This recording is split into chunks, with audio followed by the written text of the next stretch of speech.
Hello every one, ഇന്ന് നമ്മൾ ഉണ്ടാക്കാൻ പോകുന്നത് അടിപൊളി ചെമ്മീൻ ബിരിയാണിയാണ്.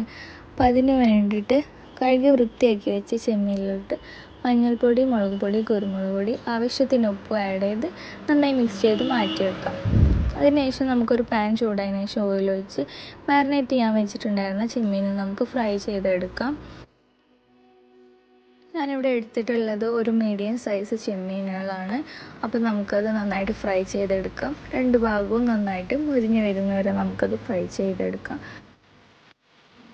ഇനി നമുക്ക് മസാല ഉണ്ടാക്കാനായിട്ട് ഓയിൽ ഒഴിച്ചതിന് ശേഷം നല്ല തിന്നായിട്ട് കട്ട് ചെയ്തിട്ടുള്ള സവാളകൾ നമുക്ക് അതിലിട്ട് കൊടുത്ത് നന്നായി വഴറ്റിയെടുക്കാം. അത് വഴറ്റുമ്പോൾ തന്നെ നമ്മൾ കുറച്ച് ഉപ്പിട്ട് വേണം വഴറ്റാനായിട്ട്. അപ്പോൾ വേഗം വഴന്ന് കിട്ടും.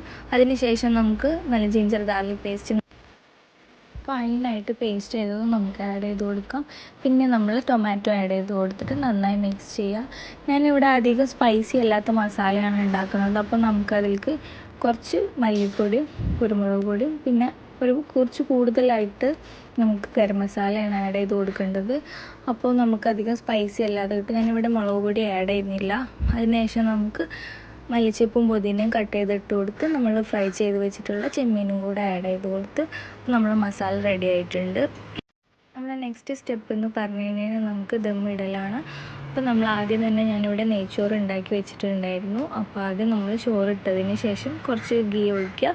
പിന്നെ നമ്മൾ ഉണ്ടാക്കി വെച്ചിട്ടുള്ള മസാല ഇട്ട് കൊടുക്കുക. അതിനുശേഷം വീണ്ടും റൈസ് ഇട്ട് കൊടുത്തിട്ട് നമ്മൾ ദമ്മിടാനായിട്ട് മാറ്റി വെക്കുക. ഒരു അരമണിക്കൂറിന് ശേഷം നമുക്കിത് പൊട്ടിക്കാൻ പാടുള്ളൂ. അപ്പോൾ ഇത് അരമണിക്കൂറിന് ശേഷം നമ്മുടെ ബിരിയാണി ഇവിടെ റെഡി ആയിട്ടുണ്ട്. നല്ല ടേസ്റ്റി ആയിട്ടുള്ള അധികം സ്പൈസി ഇല്ലാത്തൊരു ബിരിയാണി. എല്ലാവരും ട്രൈ ചെയ്ത് ഫീഡ്ബാക്ക് അറിയിക്കും. ബൈ.